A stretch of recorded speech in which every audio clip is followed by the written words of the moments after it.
मैं हूं मंतोष और स्वागत करता हूं अपने इस वीडियो में आप सभी दोस्तों का। हमारे साथ हैं राम प्रवेश शाह जी। जैसा कि आप सभी जानते हैं कि 3 तारीख तक जो लॉकडाउन है वो पूरी तरीके से बढ़ चुका है। हमारे प्रधानमंत्री जी ने इसका ऐलान कर दिया, लेकिन सवाल ये उठता है कि जो प्रवासी हैं, यानी जो एक स्टेट से दूसरे स्टेट में काम के लिए दिहाड़ी मजदूर हैं, जो मजदूरी करने के लिए गए हैं, तो आए दिन वो लोग, मान लीजिए कुछ दिन पहले सूरत में हंगामा किए थे और बहुत से लोग एक जगह इकट्ठा हो गए थे, और हम देख सकते हैं मुंबई के बांद्रा स्टेशन पे बहुत से लोग इकट्ठा हो गए थे। तो इस स्थिति में पूरी तरीके से जो सोशल डिस्टेंस है, कोरोना के प्रति जो भी हमारा अभियान है, वो पूरी तरीके से विफल हो जा रहा है। तो अब सवाल हमारा ये है कि क्या सरकार को ये नहीं चाहिए कि अगर हम लॉकडाउन को बढ़ा रहे हैं तो उसमें जो लेबर फंसे हुए हैं, जो एक स्टेट से दूसरी स्टेट में गए हुए हैं और वहां पे फंस गए हैं, तो उन लोगों को सही तरीके से रहने का, खाने का, पीने का वहां पे व्यवस्था किया जाए, तभी तो वो रहेंगे। नहीं तो किस तरह से वो सही तरीके से रह पाएंगे। तो क्या आपको लगता है कि सरकार ने सही तरीके से उन लोगों का व्यवस्था किया हुआ है? देखिए, इसके लिए कोई एक अथॉरिटी नहीं है जी। मजदूरों के रहने के लिए और उनकी खाने पीने की व्यवस्था या आवास की जो भी व्यवस्था है जी, उसके लिए कोई एक अथॉरिटी, कोई एक सरकार नहीं जी। जैसे मान लीजिए केंद्र सरकार की, केंद्र सरकार बोल रही है, इसमें केंद्र सरकार, पालन तो राज्य सरकार को इसमें करना तो है। ये सब अप्लाई राज्य सरकारों को करना जी। है। उनकी खाने पीने की व्यवस्था, आवास की व्यवस्था, मेडिकल की व्यवस्था, जी जी, ये सब राज्य सरकारों के जिम्मे है। राज्य सरकारों को ही ये सब करना है जी। और लॉ एंड ऑर्डर का भी जो मामला होता है वो राज्य सरकारों का ही होता है। नहीं तो नीतियां बनाने का काम ये केंद्र सरकार इसमें कर रही है, जी, लेकिन इसके लिए अप्लाई राज्य सरकारों को ही करना है। जी। हाँ, और आप क्या पूछना चाह रहे थे? हम पूछना ये चाह रहे थे कि मान लीजिए कि जो लेबर अपने गांव भागने के लिए तैयार है, या बहुत से लेबर भाग कर चले भी आए, ठीक है, तो वहां पे वो कमी की वजह से उबे हुए हैं, यानी राशन पानी ऐसा कुछ मिल नहीं रहा है, या ये लोग सोच रहे हैं कि भाई हम गांव चले जाएंगे तो पूरी तरीके से बैकुंठ में चले जाएंगे और वहां पे कोई हमारा प्रॉब्लम नहीं रहेगा, पूरी तरीके से हम आजाद पंछी हो जाएंगे। ये भी एक तरह का मैटर है। तो दोनों में से कौन सा मैटर आपको लगता है? देखिए, सबसे बड़ी बात तो ये है उनके भोजन और आवास की सुविधा। जी, मतलब एक मानव के लिए जो चाहिए, जी जी, जो जीवन चलाने के लिए चाहिए उन लोगों जो जरूरी उपलब्धता चाहिए, जी, वो मिलनी चाहिए। जी। तो सिर्फ स्वच्छंद घूमने के लिए कोई व्यक्ति दिल्ली से बिहार या मुंबई से बिहार या सूरत से बिहार आना नहीं चाहेगा, जी, क्योंकि वो तो इतने दिनों से, बल्कि कई मजदूर तो ऐसे हैं कि जो 15 साल, 20 साल, 25 साल, 30 सालों से, जी, जी, मतलब वैसे महानगरों में रहकर अपना जीवन यापन कर रहे हैं और कभी गांव भी नहीं आते। हाँ जी, आते भी हैं तो मौका मुनासिब आते हैं और फिर चले जाते हैं। तो देखिए, अपना भी पालन कर रहे हैं और परिवार का भी भरण पोषण कर रहे हैं। जी जी, सब कुछ कर रहे हैं। तो वो लोग अगर उसे छोड़ना चाहते हैं जहां वो लोग रह रहे हैं, जी जी, तो उसमें एक ही कारण, सबसे पहला कारण है जी, वो यही लग रहा है कि उन लोगों को जो राज्य सरकारें हैं वहां की, जी, वो सही ढंग से उन्हें भोजन, पानी और रहने के लिए जो जरूरी सुविधाएं हैं जी, जी, उन्हें उपलब्ध नहीं करा पा रहे। जैसा कि मान लीजिए कि जो न्यूज चैनल वाले हैं वो दिखाते हैं कि एक रूम में वो 6-6, 7-7, 10-10 आदमी ठूसे हुए हैं, ठीक है, एक रूम है, उसमें इतने लोग हैं। वो लोग बोल रहे हैं कि ना हम लोगों को खाने की कोई ठिकाना है। मान लीजिए कि झुग्गी में है, झोपड़ी में है, बस्तियों में है, तो सरकार के लिए भी ये बहुत बड़ी चुनौती है कि भाई उन लोगों तक कैसे पहुंचा जाए। नहीं, ऐसी कोई बात नहीं। देखिए, स्थानीय प्रशासन तो हर जगह है जी, नगर पालिकाएं हैं जी, पंचायत है, तो वो तो हर जगह है जी। अगर सरकार चाहे, देखिए, इलाज के लिए, मरीजों के इलाज के लिए जितने संसाधन सरकारें खर्च कर रही हैं, प्लस क्वारंटाइन में मजदूरों को रखने में, लोगों को रखने के लिए, जी, जी, अगर उसका कुछ भाग भी अगर लोगों को भोजन, पानी, आवास में खर्च कर दें, बिल्कुल बिल्कुल, तो उन्हें पर्याप्त मात्रा में ये सब चीजें मिल जाएंगी और वे बेचैन नहीं होंगे अपने गाँव लौटने के लिए। मान लीजिए कि जिनके जान पे पड़ जाएगी, वो वो तो गांव ही भागने को हाँ। सोचेंगे किसी तरह से, वो किसी कोरोना के चक्कर में नहीं पड़ेंगे। नहीं ठीक पड़ेगा। है, मान लीजिए तो कि- देखिए कोरोना जब मारेगा तब मारेगा, तब मारेगा। लेकिन अभी लेकिन वो तो पल पल मर रहे हैं। हाँ, भूखे मर रहे हैं एक अगर। तो मान लीजिए कि उनका जो परिवार है बहुतों का वो गांव में है, एक उधर मान लीजिए कि उनको उन लोगों का सांस हाँ। अटका हुआ है, एक वहां पे वो लोग खुद मर रहे हैं। तो इस स्थिति में वो किसी जो भी कानूनी है हमारा, जो कानून है हमारा, जो सोशल डिस्टेंस है या जो भी हम कोरोना के खिलाफ अभियान छेड़ रखे हैं, उस पे तो उनका ध्यान जाएगा नहीं, नहीं। उसकी परवाह वो नहीं करेगा। जी, जी, बिल्कुल। भाई मुझे तो सबसे पहले अपनी जान बचानी है, अपने परिवार से मिलना है। तो देखिए, मान लीजिए कि हमारे जो केंद्रीय प्रधानमंत्री जी है, जब मान लीजिए कि उन्होंने पहला लॉकडाउन लगाया तो और फिर दूसरी बार बढ़ा, उन्होंने जो है 3 मई तक बढ़ा दिया है उसको।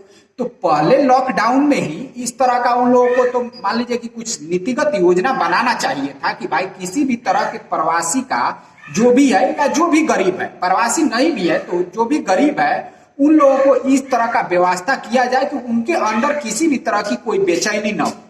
इस तरह की उन लोगों को तो प्रावधान बनाना चाहिए। नहीं तो मान लीजिए कि अगर टीवी पे आके हम इस लॉकडाउन को बढ़ाते रहे तो फिर, और जो मजदूर है, लेबर हैं, जो गरीब हैं, वो अपने पेट की आग को देखेंगे या कोरोना की मान लीजिए कि वो नियमावली को देखेंगे। हाँ हाँ, वही बात मैं पहले कहा जी। कि कोरोना जब मारेगा तब मारेगा जी, लेकिन जो भूखे अगर मर रहे हैं तो उन्हें तो सबसे पहले अपने पेट की आग बुझानी है। जी, जी, बिल्कुल।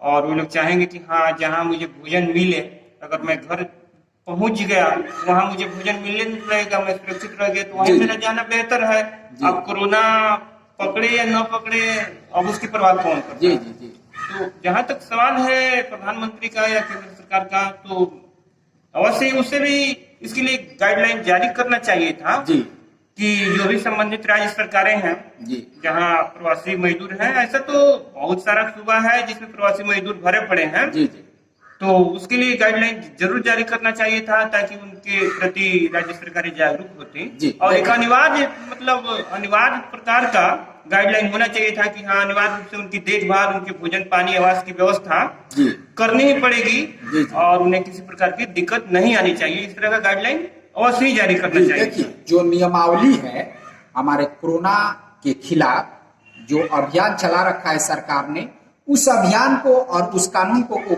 भली भांति जानते हैं। ठीक है, वो जानते हैं। वो इंटरव्यू में ये लोग भी बोल रहे थे कि हम उसे जानते हैं और पालन करने की हम हर संभव कोशिश कर रहे हैं। लेकिन मान लीजिए कि पेट में अगर दाना नहीं होगा तो फिर वो पालन नहीं कर पाएंगे, उन सही लोगों की बात है। मजबूरी हो जाएगी, वो विद्रोह कर देंगे और जो भी हमारे कोरोना के खिलाफ जो भी अभियान है वो धरा का धरा ही रह जाएगा। तो सरकार को, आपको क्या लगता है कि सरकार इसमें पूरी तरीके से व्यवस्था करने में, पूरी तरीके से हम तो नहीं कहेंगे लेकिन कुछ स्तर तक सरकार जो गरीबों की व्यवस्था करने में कुछ हद तक सफल रही है? हाँ, देखिए, जितने प्रवासी मजदूर जो हैं जी। बाहर रह रहे हैं अपने घरों को छोड़कर, जी, जी, महानगरों या अन्य प्रदेशों में, जी, उनकी संख्या तो आप देखेंगे तो कई करोड़ है। जी, जी, कई करोड़ है। मान लीजिए कि हमारे जो भी सामाजिक तो स्तर है उनमें से जो लेबर क्लास के लोग हैं वो सबसे ज्यादा है। महाराष्ट्र में अभी फिलहाल 6 लाख मजदूर वहां पे फंसे हुए हैं, जो भी प्रवासी हैं 6 लाख से ज्यादा होंगे। जी, जी, 6 लाख से ज्यादा ही होंगे। जी, जी। तो देखिए, सबसे बड़ी बात कि कुछ लोग वैसे हैं, बहुत जी। सारे मजदूर ऐसे हैं जिनका अपना वहाँ पे मकान है। जी, तो वहाँ पे बहुत से लोग ऐसे हैं कि जो नौकरी भी करते हैं, अपना मकान भी बनवा लिए हैं। जी, जी। परिवार सहित भी बहुत से लोग रहते हैं और कुछ परिवार जिनका घर पे रहता बहुत से है लोग और इस- वहाँ रहते इसमें हैं से और ऐसे भी उनका हैं। खुद का अपना मकान है। जी, बहुत से लोग इसमें से ऐसे भी प्रवासी हैं जो आर्थिक रूप से बहुत स्ट्रांग है। हाँ, स्ट्रांग भी है। लेकिन मान लीजिए कि अधिकांश लोगों की संख्या ही ऐसी है जो रोज कमाते हैं, रोज खाते हैं, यानी रोज कुआं खोदते हैं, रोज पानी भरते हैं। हाँ, ठीक है, तो उसमें से बहुतों के लिए व्यवस्थाएं हैं। जी, तो अभी तो नहीं, तो देखिए, अगर जितनी संख्या है, करोड़ों में संख्या है प्रवासियों की, जी, अगर उन्हें, अगर बिल्कुल ही किसी, मतलब सारे प्रवासियों की अगर हालत खराब होती तो उसे तो संभालना सरकारों के लिए मुश्किल हो जाता। जी, जी। लेकिन हम लोग जो देख रहे हैं जी, तो उस हिसाब से लोग सामने नहीं आ रहे हैं जो कि अपनी मतलब व्यथा प्रकट करें कि मुझे घर जाना है ऐसा। जी, तो जी। देखिए, जो कुछ भी कमियां रह गई हैं, जी। मैं उम्मीद करता हूं कि इन सब मामलों को सामने आने के बाद जो संबंधित राज्य सरकारें जी, उनका उपाय ढूंढेंगी और राशन पानी या जिस चीज की भी आवश्यकता होगी मजदूरों को, जी, प्रवासियों को, उन्हें वो पूरा करेंगी। जी। और आगे इस तरह की समस्या नहीं आएगी, जी। ऐसा हम सब उम्मीद कर सकते हैं। जी चलिए, अगर मान लीजिए कि गरीबों का और जो प्रवासी हैं उन लोगों का पूरी तरीके से, जो गांव में भी मान लीजिए कि गरीब रह रहे हैं, अगर उनको भी कुछ आर्थिक हेल्प नहीं दिया गया, मान लीजिए कि जो राशन कार्ड है उसमें से तो राशन से भी कुछ लोगों का काम चल जाता है, कुछ लोगों को फ्री भी मिल रहा है, लेकिन ऐसे भी बहुत से गरीब हैं जिनके पास राशन कार्ड उपलब्ध नहीं है। उन लोगों को भी सरकार को व्यवस्था करना पड़ेगा, और जो प्रवासी हैं उन लोगों को भी खासे अध्ययन करते हुए, उन लोगों को चिन्हित करते हुए उन लोगों की भी व्यवस्था करनी पड़ेगी, तभी जाकर जो हमारा कोरोना का अभियान है, कोरोना के खिलाफ अभियान है, उसमें हम सफल हो पाएंगे। चलिए, एक लास्ट सवाल आपसे हम पूछना चाहते हैं, जो भी प्रवासी हैं जो बिहार यूपी से अदर जगह पे गए हुए हैं, अगर वहां की सरकारें चाहे तो उन लोगों को टेस्ट से गुजार कर और वहां से उन लोगों के गांव पे नहीं भेज सकती है, या फिर यहाँ बिहार में ही या जहाँ के भी वो है वहां पे भेज दे और वहां पे उन लोगों को क्वारंटाइन में रखा जाए, या फिर वहां पे उन लोगों को टेस्ट किया जाए, इस तरह की भी तो व्यवस्था किया जाए तो आगे चल के कुछ हल्के मैटर हो सकता है। देखिए, क्वारंटाइन की अपनी एक क्राइटेरिया है जी कि किसे क्वारंटाइन सेंटर में रखना है, किसे नहीं रखना जी है। जी क्योंकि अपने देश की आबादी आप देख ही रहे हैं कि 130 करोड़ की आबादी।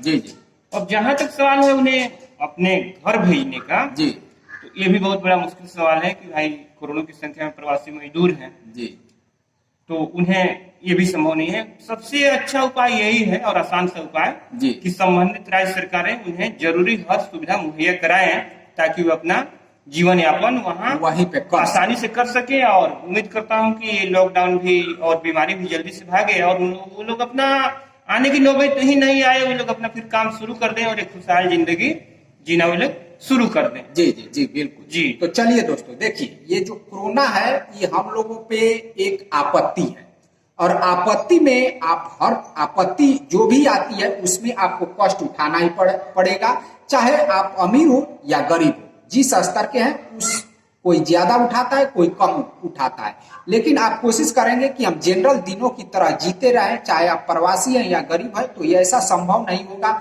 और सरकार मान लीजिए कि आपको हर तरह की सुविधा देने के लिए ये कतई संभव नहीं कर पाएगी, इसलिए इसमें जो सरकारें हैं वो भी अधिक से अधिक हम चाहेंगे कि वो व्यवस्था करें, और जो गरीब है या मजदूर है या प्रवासी हैं वो लोग भी इस कष्ट को कुछ दिनों तक झेलें। तो ये बिल्कुल हम हमारे लिए और जो हम आप लोगों का सभी का परिवार है या यह समाज है या यह देश है, तो ये आपत्ति है, कुछ दिन चलेगी, उसके बाद से ये दिन भी ढल जाएगी और फिर से खुशहाली एक दिन जरूर आएगी। इस उम्मीद के साथ हम इस वीडियो को यहीं पे समाप्त करते हैं। हम फिर मिलेंगे अगले वीडियो में अगले टॉपिक के साथ, तब तक के लिए नमस्कार।